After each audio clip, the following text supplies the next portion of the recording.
Hola. Nos perdimos un poco. Clarisa, Irene, Sandra y Ana. ¿Cómo estás?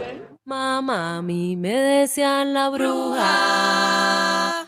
Mamá, a mí me decían la bruja. Mamá, a mí me decían la bruja. Mamá, a mí me decían la bruja. Mamá, a mí me decían la bruja.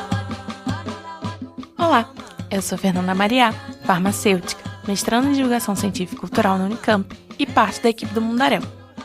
Eu não fui à Colômbia, mas acompanhei a viagem de longe e os convido a seguirem comigo ouvindo essa conversa. Fui instigada pela pesquisadora Mara Viveiros, do primeiro episódio, a pensar em uma interseccionalidade radical.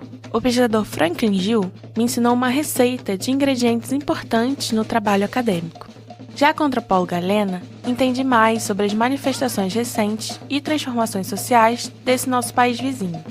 Se essas referências são novas a você, depois de nos escutar aqui, dá o play nos 2 primeiros episódios dessa série. Mas por enquanto, vem comigo! Neste episódio, vamos ouvir com atenção sobre os amores e silêncios que permeiam as diversas cozinhas que compõem o nosso dia a dia. As pesquisadoras Ana Maria Ulloa e Sandra Daza Caicedo compartilharam com a gente suas trajetórias e conversaram sobre uma antropologia do corpo e das sensorialidades, pensando nas conexões entre alimentação, gênero, raça e interseccionalidade. Apesar de seguirem caminhos diferentes, estas duas pesquisadoras têm em comum o esforço de pôr o olfato como um objeto de conhecimento. E isso dialoga demais com o que as teorias feministas propõem.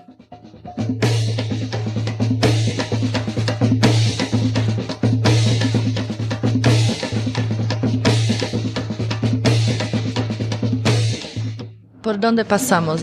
Passamos por uma catraca eletrônica com QR Code para entrar. E agora a gente vai pegar um elevador para o sexto andar. A Universidade de Los Andes fica em La Candelaria, um bairro muito charmoso no centro de Bogotá. Foi lá que a equipe do Mundaréu encontrou Ana Maria e a Sandra. Era uma manhã fervilhante em abril de 2024. Não só por causa do calor, mas também do vai e vem das pessoas. Para entrar no campus, as minhas parceiras do Mundaréu tiveram que passar por uma catraca, destas super modernas, que recebe o QR Code no celular. Essa universidade é particular e é muito bonita. A beleza dos prédios chama atenção e entre eles havia um enorme gramado, que estava cheio de estudantes, conversando e lendo ao sol. Você vai poder ver as fotos no nosso Instagram. A conversa foi numa sala de reunião pequena, mas bastante confortável. Além da Ana e da Sandra, estavam presentes a Dani, a Tânia, a Clarissa e a Irene. Elas começaram a conversa pedindo para que as pesquisadoras se apresentassem. Você vai ouvir agora a voz da Ana Maria. Bueno, yo soy Ana María Ulloa, soy profesora asistente de antropología de la Universidad de los Andes. Llevo aquí 2 años, entonces digamos que soy una profesora nueva. Mi formación pues es completamente disciplinar, tengo un pregrado y una maestría y un doctorado en antropología, pero por ser antropología ha sido igual, ¿no? Una formación que siempre me ha llevado a preocuparme, digamos, o a comunicarme con economía o con, en este momento, con química, ¿no? Con las ciencias. Entonces tengo como esas preocupaciones siempre también interdisciplinares. Vengo trabajando desde el doctorado en rastrear al sabor como un objeto de conocimiento, ¿cierto? Y esto lo he hecho pues etnográficamente, haciendo etnografía en laboratorios que estudian el gusto y el olfato. Entonces una ciencia más básica, ¿no? Digamos, la genética, la biología molecular. Después, digamos, me desplazo a estas empresas de sabores y aromas, que son unas empresas pues multibillonarias y pues digamos transnacionales, que son las que encargadas de crear los aromas para todo tipo de productos, ¿no? Desde el champú hasta el perfume más fino y desde, ¿no?, el aroma a tomate que puede ir en unas papas hasta el aroma, digamos, de tomate que puede ser incluido en un guiso, ¿no?, que se vende, digamos, de manera comercial. Y esta industria, digamos, es la que amasa mucha información sobre el sabor como un objeto de conocimiento del aroma, ¿no? Es su preocupación comercial, pero también es su preocupación, digamos, epistemológica, ¿no? O sea, es donde está ahí. Y después llego, digamos, a unos restaurantes también de alta cocina, donde hago también trabajo de campo. Esto, cuando me devuelvo a Colombia, empiezo también como a identificar sitios en donde el aroma o el sabor también están presentes, ¿no?, como objetos de conocimiento, y ahí llego y doy a un grupo de la Universidad Nacional, que son un grupo de química, que hacen química de aroma. Ahí son 3 mujeres las que han liderado ese grupo, entonces digamos que ahí es donde se despierta también una perspectiva de género muy interesante, que quizás en los otros sitios no aparecía tan evidente. Y digamos que pues yo en mi rastreo, ¿no?, también de cosas que acontecen en el país, actualmente también estoy viendo cómo, digamos, en este cuento de los cafés especiales, el aroma pues termina siendo y digamos todas las habilidades sensoriales muy cruciales para definir cuestiones pues comerciales, sociales, ¿no? Entonces le estoy haciendo como empezando a hacer ese rastreo. A Ana Maria nos contou que, como antropóloga, teve dificuldade de acessar espaços da indústria de alimentos e acabou tendo que se esforçar em um rastreio pelo aroma e sabor. Ela buscou cientistas do Instituto Monell, na Filadélfia, que se dedicam à pesquisa básica interdisciplinar sobre os sentidos do paladar e do olfato. Ela também explorou a alta gastronomia na Espanha, conhecida como cozinha molecular ou tecnoemocional, que liga culinária e ciência. Depois, ela se voltou para a Colômbia, chegando a um grupo de pesquisa em Química de Aroma, na Universidade Nacional. Esse percurso foi bem diferente do de Sandra. Ana Maria fez graduação, mestrado e doutorado em antropologia.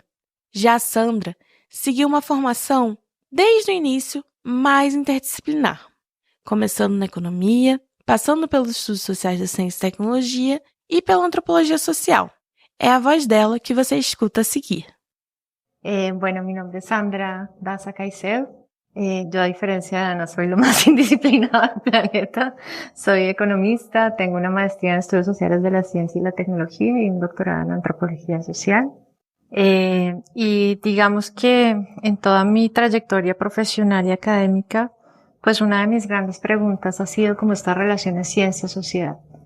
¿Qué hace la gente que no está en la academia? ¿Qué hace la gente que no está en el mundo de las ciencias con esos conocimientos científico-tecnológicos y cómo se relacionan las diferentes personas con esos conocimientos?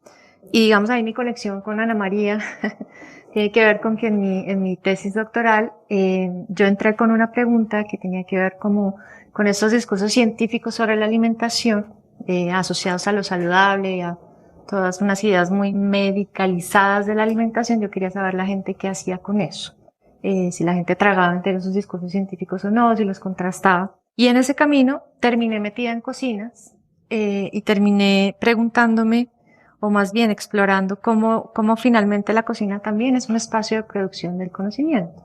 Un espacio, digamos, que no sea reconocido, un conocimiento que no sea reconocido pues con el mismo estatus que tienen los conocimientos científicos. Un espacio feminizado, y entonces pues digamos mi primera pregunta ahí se fue como pues sí fue respondida en algún sentido, pero me quedé con la segunda de la cocina como ese espacio de producción de conocimientos y de donde digamos se negocian ahí diferentes discursos sobre la alimentación. Actualmente volví a mi punto cero y soy profesora de la Escuela de Economía, donde también, pues, ahí hay unas preguntas a propósito, digamos, de la alimentación ya en otros sentidos, digamos, como ciertas comunidades tienen sus procesos de producción de alimentos como una forma de vida y cómo eso nos permite pensar la economía o eso que entendemos de economía normalmente como como de formas diferentes, ¿no? No una economia ligada al mercado, sino una economia ligada a la reproducción de la vida. Em sua tese de doutorado, Sandra investigou como os discursos científicos associados à alimentação impactam no dia a dia. Ela posiciona a cozinha como um espaço de produção e disputa de conhecimentos. Nas suas andanças pouco disciplinares, foi cruzando o caminho da antropologia que ela conheceu Ana Maria. A cozinha não é o único espaço compartilhado entre essas duas pesquisadoras. O modo como a sensorialidade permeia o trabalho das duas também é um importante ponto de encontro. Porque nos conocimos en un congreso de antropología por medio de una amiga en común que dijo, ustedes tienen que hablar, ¿no? Ella escuchó una de mis charlas sobre esto de habilidades sensoriales en los restaurantes y Sandra precisamente estaba haciendo su tesis doctoral sobre, pues, ¿no? Estos espacios, digamos, de cocina también, donde se negocian estos conocimientos científicos. Entonces desde ahí como que empezamos a conectar y no solamente nos dimos cuenta que teníamos una preocupación, digamos, ¿no? Por la cocina, por el hacer, por estos modos también sensoriales que atraviesan el trabajo de ambas. Las dos, ¿no? Nos gusta cocinar muchísimo.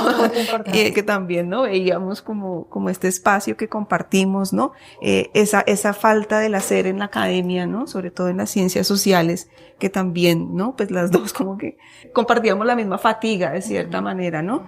Y yo sé que compartíamos como un temor, hay veces, ¿no? Como nos van a tomar en serio, no nos van a tomar en serio, ¿no? Como estos espacios hay veces que precisamente por ser feminizados, ¿no? Era como, pues no es el laboratorio, ¿no? No es el estudio del laboratorio como tal.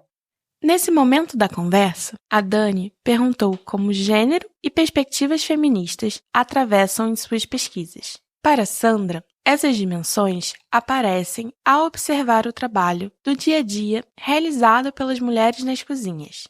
Nas nossas casas, uma única pessoa termina fazendo o trabalho de um mundaréu de pessoas, geralmente centrado exclusivamente nas mães das famílias, o que demanda dessas mulheres uma quantidade exorbitante de energia e tempo. Sandra também chamou a atenção sobre como a cozinha incorpora o conhecimento de forma muito emocional. Bueno, pues aparece desde el comienzo, porque claro, la cocina es un espacio normalmente asociado a las mujeres, ¿no? Entonces, hay como varios elementos en ese trabajo que pasan, a ver, voy a intentar como ordenarlos. El primero es, mi etnografía la hago en cursos de cocina. Y eso determina también unas maneras muy interesantes en términos de, por ejemplo, procesos de transmisión de conocimiento. Y entre esto que se conoce como la alta cocina, la gastronomía, la culinaria y la cocina de todos los días. Entonces los grandes chefs son súper reconocidos, pues hay un trabajo que es un batallón de personas, ¿cierto? Hay muchísima gente que está detrás ahí lavando platos, cocinando, cortando, pensando en menús, haciendo una cantidad de cosas. Y en el mundo cotidiano de la cocina, pues al revés, una sola persona termina haciendo lo que le corresponde a un batallón de personas, ¿cierto? Normalmente las madres de familia terminan asumiendo una cantidad de trabajo. Eso es como un primer elemento. Un segundo elemento tiene que ver, pues, con todo lo que, pues, hoy en día se discute mucho a propósito del cuidado. En mi caso también, pues, desde las economías del cuidado, que tiene que ver, hay un trabajo que no es reconocido, que es demandante, de dobles jornadas. Y yo lo que intento mostrar en este trabajo también es que, digamos, no es solamente una cuestión del tiempo que tú te gastas haciendo la cena, sino que es una cuestión de que tú inviertes una cantidad de esfuerzo, de energía y otra vez de sabiduría en estar pensando en el mercado, en tener que ir a la tienda una, a la tienda otra, porque además yo estaba trabajando con personas que estaban preocupadas por la alimentación saludable. Y esas personas que me encuentro allí, pues muchas tienen familiares enfermos o tienen un hijo que es vegetariano, la hija que es vegana, el otro que está haciendo la dieta paleolítica, y eso supone que estas mujeres, porque en su mayoría son mujeres, pues terminan gastando una cantidad infinita de tiempo diversificando platos en su cocina, haciendo compras, planeando menús. Y finalmente, digamos, el otro elemento tiene que ver con esta cuestión de cómo, pues, el conocimiento en la cocina es un conocimiento también incorporado, que, pues, vuelve y juega. Normalmente la ciencia se ha entendido como objetiva, con métodos, con formas de hacer, y en la cocina, digamos, todo el tiempo se está desplegando unas formas sinestésicas, unas formas muy emotivas también. Yo termino llamando mi tesis Cocinar es amar en silencio, pero no intento hacerlo románticamente. O sea, lo que estoy jugando todo el tiempo es como ese amor y esos silencios, pues a veces son dolorosos, implican tiempos, implican una cantidad de cosas. O sea, sí es un acto de amor, pero es un acto de amor que cuesta y que cuesta un montón. Para Ana Maria, essas dimensões de gênero e do feminismo apareceram no modo como ela se aproximou do seu objeto de pesquisa. Foi através de uma base teórica feminista, em especial daquela que dá conta dos conhecimentos encarnados, corporificados, que ela conseguiu se aproximar dos aromas, dos sabores, das pessoas que os fabricavam e do próprio feminismo. Que pues es uno de estos aspectos que está en toda la literatura feminista, ¿no? De los estudios sociales de la ciencia, ¿no? El embodied knowledge, tan importante que se ve en la producción, digamos, de conocimiento.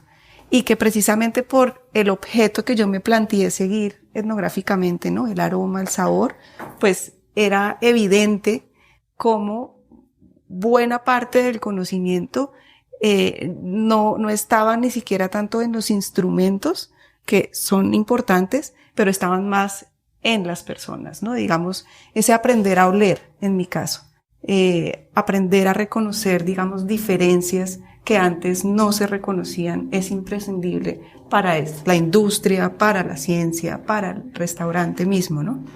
Entonces, yo, digamos que en mi tesis, empecé a ver que más que el objeto, lo que yo estaba tratando de mirar eran habilidades sensoriales, ¿cierto? Que están como entre el objeto y el sujeto, ¿no? Entonces, ahí era como el foco un poco que cada vez que, digamos, pienso sobre estos temas y también, digamos, que los llevo a otros escenarios, me doy cuenta que el armazón teórico con el que más me comunico es de las habilidades sensoriales. Y que esto, digamos, en los estudios feministas, ¿no? Digamos, de lo que estamos hablando es a la literatura que yo leo, digamos que yo no tenía como esa identificación, digamos, como que soy una feminista, ¿cierto? Porque no empiezo así, pero que me va llevando, ¿no? Como que me va llevando y que realmente, digamos, es donde mi interés está más puesto. Ana Maria falou sobre como sua pesquisa tem a ver com o aprendizado de sentir os odores e sabores, aromas e gostos, o que envolve um trabalho de aquisição de habilidades sensoriais, um tema conhecido no campo CTS e nos estudos feministas. Sobre isso, ela cita pesquisadoras como Karen Barad, Natasha Meyers e Anna Harris. Assim como a percepção da Sandra sobre os chefes, Ana Maria conta como a diferença de gênero aparece na forma como as mulheres são mais associadas à dimensão da alimentação. Porém, quando há uma espécie de ascensão social ou certo prestígio, são os homens que passam a se destacar. Pero por otro lado, incluso pensamos que las mujeres pueden oler un poquito mejor y que por eso, o que hay una sensibilidad hacia los aromas propiamente femenina que hacían como que fueran más mujeres que hombres los que se interesan por este asunto. Después lo que uno encuentra en ese espacio es que cuando pasan a la industria son más hombres los que se quedan, siendo los que están, digamos, haciendo los saboristas, los perfumistas. No es que no haya mujeres, pero son más hombres que mujeres.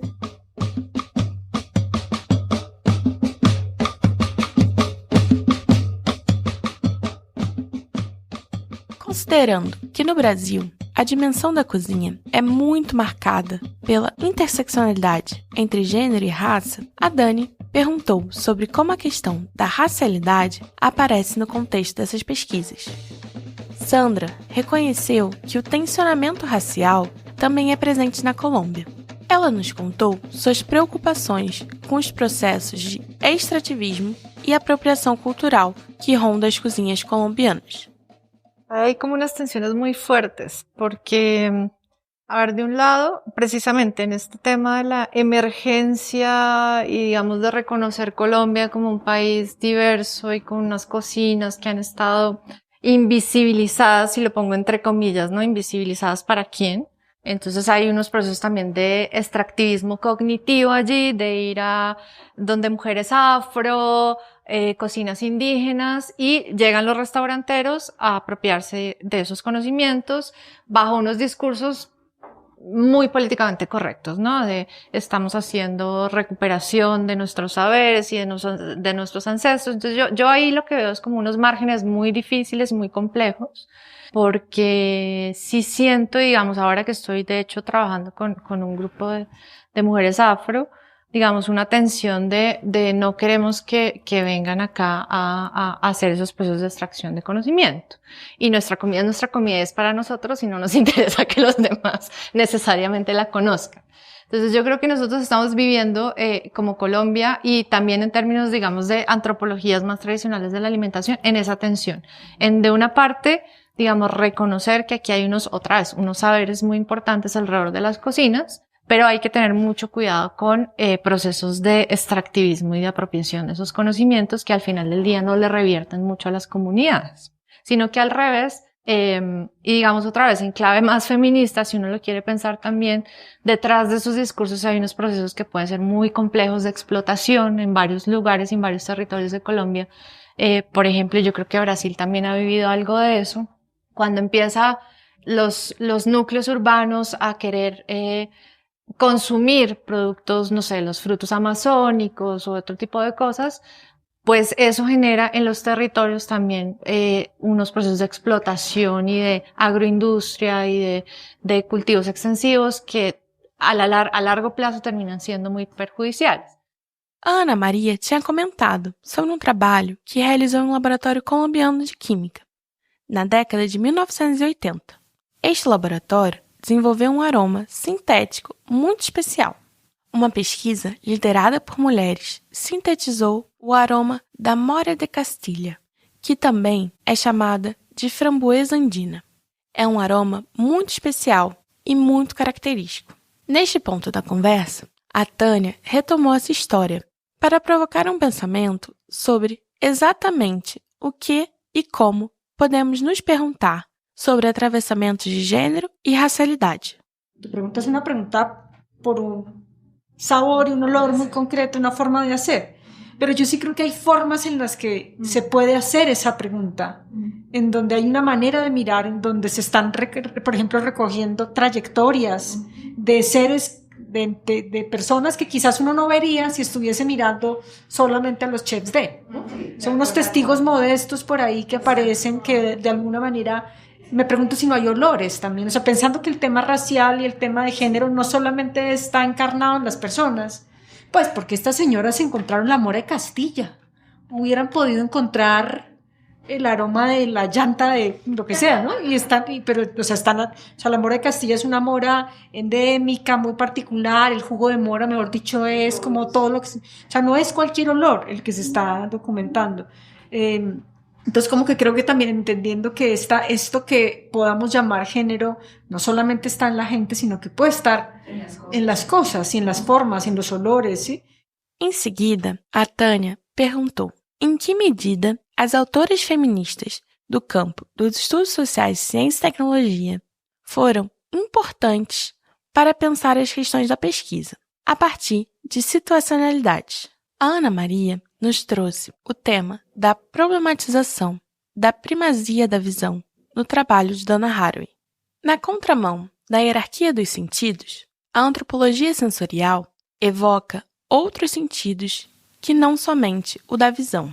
Sandra complementou que uma das grandes potências desse campo de estudos, compartilhado com Ana Maria, é justamente ir contra único sentido no mundo.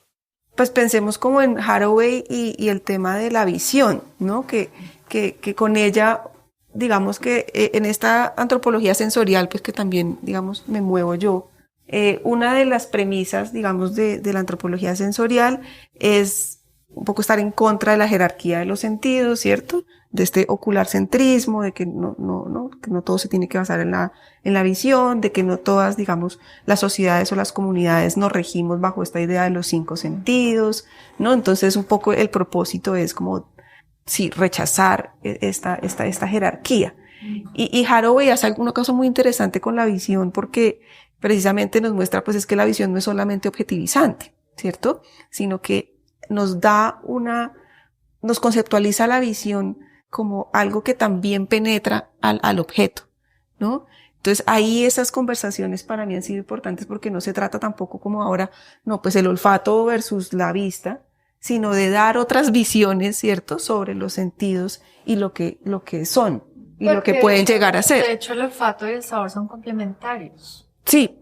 Eso es algo que se discute mucho desde este tipo de trabajos. Las visiones únicas del mundo, de los sentidos, del conocer, de absolutamente todo. Yo creo que ahí está una de las grandes potencias que tiene, digamos, este campo de estudio, también tiene que ver con eso. A ella la querían bajar, tumba, la querían bajar, tumba, la querían bajar, tumba, tumba, tumba, por todo lo que sabía. A Dani e a Clarissa pediram para a Ana Maria e a Sandra falarem um pouco mais sobre como os processos técnicos, as habilidades e corporalidades atravessaram as pesquisas delas. Ambas responderam com histórias que vivenciaram em campo. Ana Maria nos contou de quando tinha um aromista, um profissional que desenvolve aromas para diversos produtos, e sua aprendiz como interlocutores de pesquisa. Ela nos explicou que se o aromista não fizer uma associação do conhecimento técnico com uma experiência pessoal e sensorial, não vai conseguir avançar em nada no seu trabalho. Cuando voy a la industria y yo seguía a un aromista y este aromista tenía su aprendiz, ¿cierto? Entonces, precisamente, digamos que yo me le pegué al aprendiz, ¿no? Como buena antropóloga, pues es estas antropologías del aprendizaje, que uno mismo se vuelve aprendiz.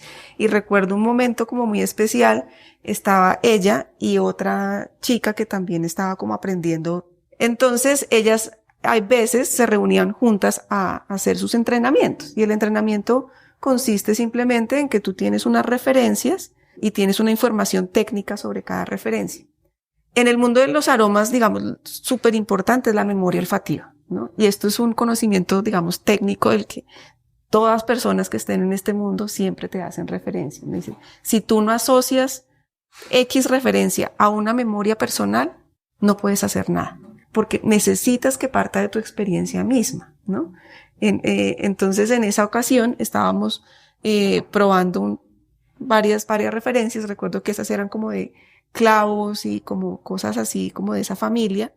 Y entonces ella tenía 2 referencias y ella me decía, mira, es que yo huelo esto y lo huelo a lo mismo. Entonces le decía a su par, ¿tú cómo describes? ¿Sí? Entonces empezaron ellas como a dialogar para decir, entonces ella le dijo, no, mira, es que yo lo describo.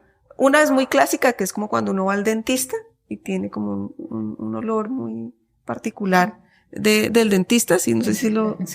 Entonces ella le dio una explicación y como compartió su memoria, y esta chica dijo, uy, ya, encontré la diferencia, ¿cierto? Entonces en este campo es siempre una cuestión de interlocución, o sea, las cosas empiezan uno a notar diferencia en la medida en que está con otros.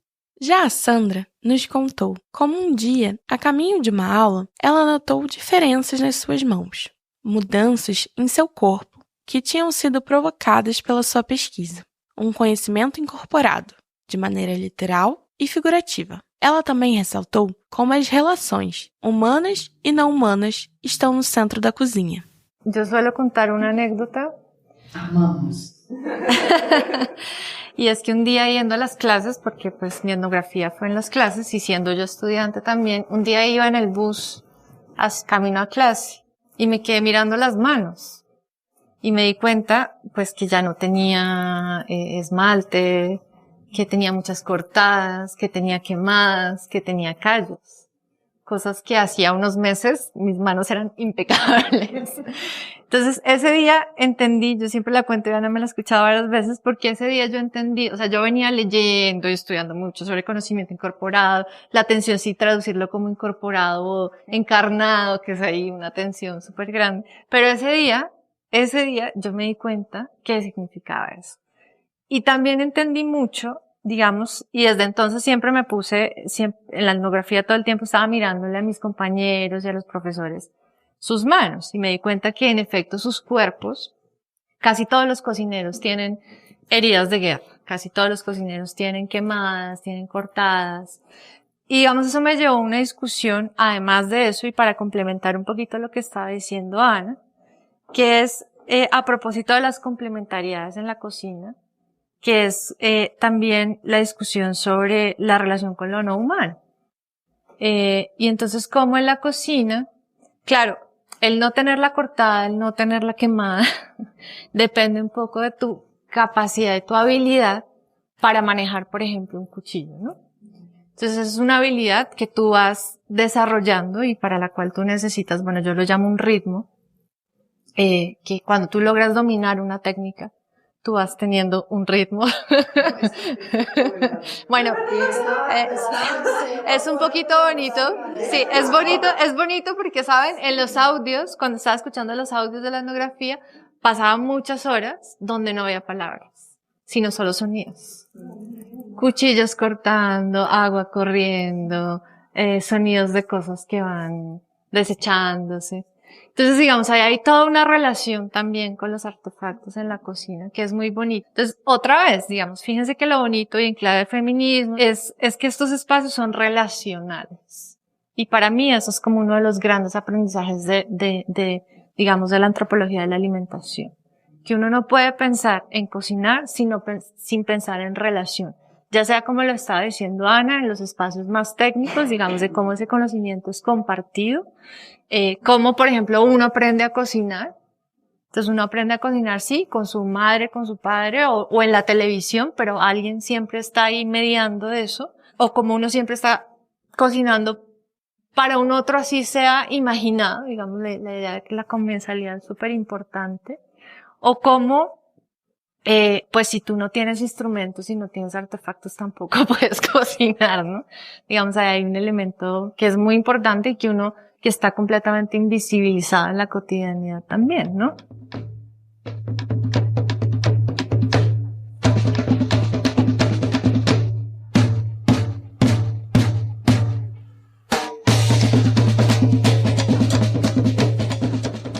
As duas, Ana Maria e Sandra, passam a ponderar o porquê de terem escolhido um caminho pouco convencional e tão interdisciplinar, como esse dos estudos de cozinha e das sensorialidades.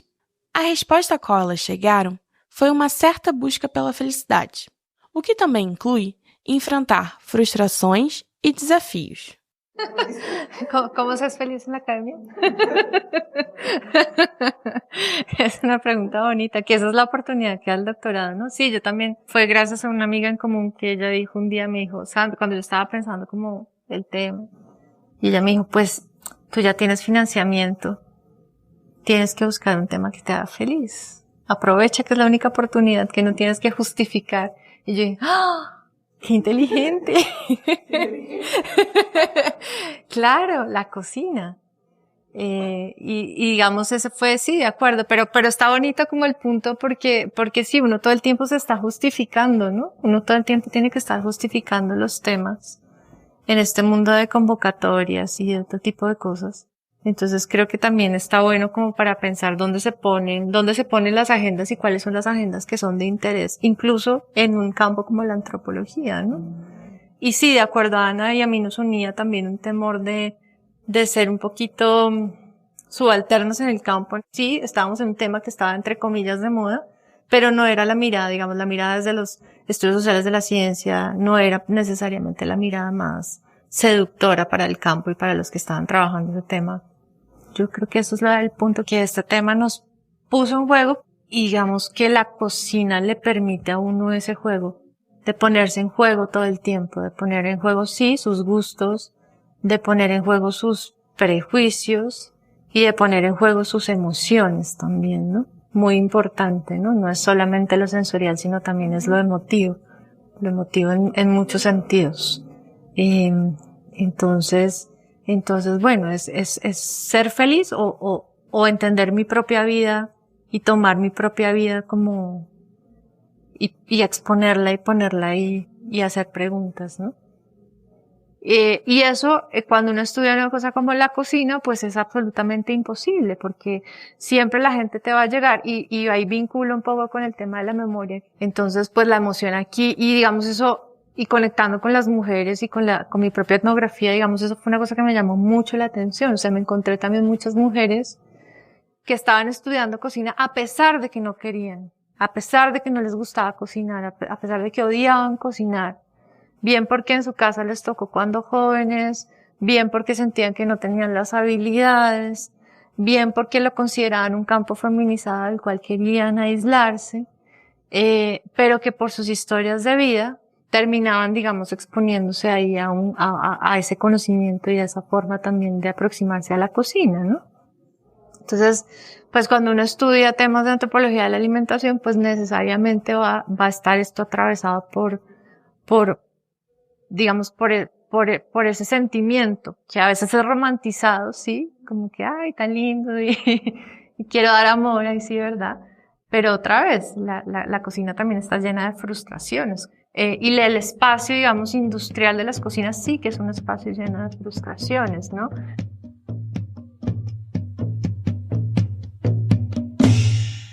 A ella la querían bajar, tumba, la querían bajar, tumba, la querían bajar, tumba, tumba, tumba, por todo lo que sabía. No final da conversa, a Irene fez uma pergunta para elas sobre o futuro. O que elas observam e esperam, considerando o afastamento das pessoas, principalmente por parte dos jovens, com os processos de alimentação. A Irene chamou a atenção para os aplicativos de entrega de comida. Ambas responderam a partir de suas experiências em sala de aula. Ana Maria ressaltou a importância de trazer a temática para o contexto do dia a dia, conectando e aproximando os alunos, posicionando a experiência sensorial do aroma também no centro do ensino, não somente da pesquisa. Yo respondería, digamos que yo me he dado cuenta de eso, sobre todo a través de las clases, ¿no? Digamos que, y ahí te respondo un poquito también cuando hablabas de metodologías que incorporen también como, ¿no? El cuerpo. Y yo estoy como tratando de movilizar aquí a mis estudiantes como precisamente, ¿no? Digamos, yo soy la típica que trae la mandarina, el estuche, ¿no? De una esencia, les traigo aromas. He empezado un semillero que precisamente era como, pensemos en el olfato como un sentido que vale la pena cultivar. Esa es como la premisa. Y en dónde esto a dónde nos lleva.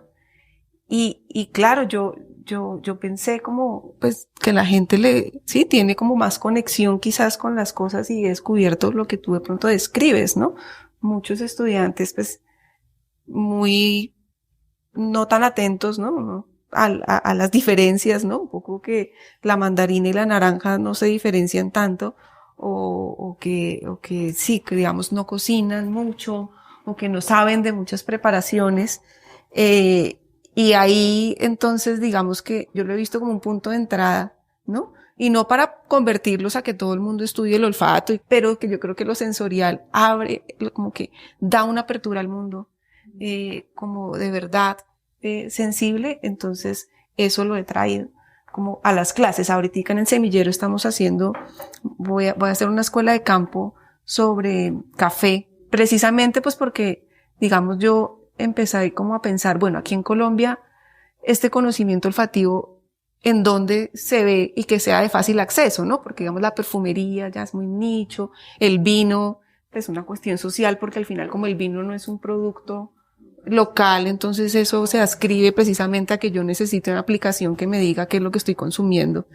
La antropología también va a tener ese tipo de aperturas, digamos, de campo con lo sensorial, ¿no? Más allá de que uno esté trabajando en comida o no, ¿no? Yo creo que eso es como algo que yo veo pues esperanzador un poco en ese caso, que de pronto uno pueda como contribuir trayendo ese tipo de trabajos de campos, como muy atentos a lo que huele y a lo desagradable, ¿no? Digamos, aquí en la ciudad, haciendo mapeos olfativos, pues vamos por el centro, ustedes ya se han dado cuenta, ¿no? O sea, unos olores muy intensos, ¿no? No todos agradables, y en su mayoría no tanto, y que son muy de las ciudades latinoamericanas, ¿no? Que también damos como por sentado. Já a Sandra tenta engajar os seus alunos por outra estratégia. Ela posiciona a cozinha como um espaço de resistência anticapitalista. Mi juego y mi apuesta es conectarlos a ellos, primero con una concepción política de la cocina, que hay más cosas en juego, no es solamente. Y cuando logro a estos estudiantes, por sus particularidades, conectarlos con esa dimensión política, empiezo a hacerles preguntas ya sobre cómo la cocina, digamos, atraviesa sus vidas y cómo puede ser un espacio también, si ustedes lo quieren, anticapitalista. En términos de hacer resistencia, por ejemplo, en el tiempo que significa cocinar, digamos, esta lógica de que ya no tenemos tiempo, que de hecho Ana María y yo siempre nos quejamos cuando nos vemos porque ya no tenemos tiempo para cocinar, pero digamos, uno sí puede decir, esto es un espacio de resistencia también, ¿cierto? Si tú dedicas a cocinarte tus alimentos una vez cada tanto, pues estás haciendo una pausa en tu vida y no estás jugando, digamos, unas lógicas de tiempos que te está, digamos, exigiendo y demandando un sistema. Entonces yo creo que también la apuesta un poco ahí es no solamente en términos de decir, mire lo lindo que es la cocina, sino también mostrar la cocina como un espacio de resistencia. Y yo creo que eso también puede conectar a las personas más jóvenes con este escenario, porque realmente es importante. Mamá, a mí me decían la bruja.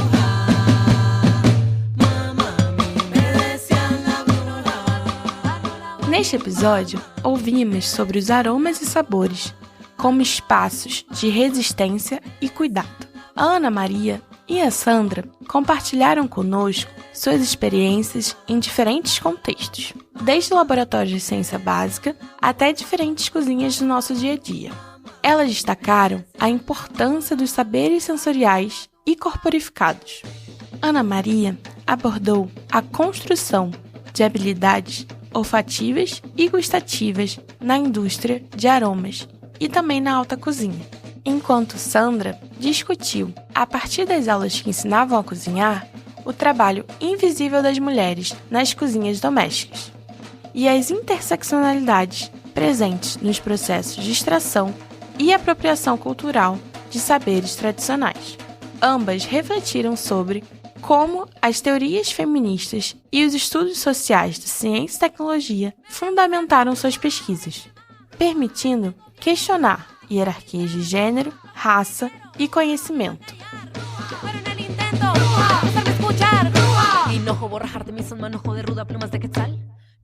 Esse foi o episódio Pesquisar com Sensibilidade, Sabores, Aromas e Outras Percepções. Agradecemos muito pela sua escuta.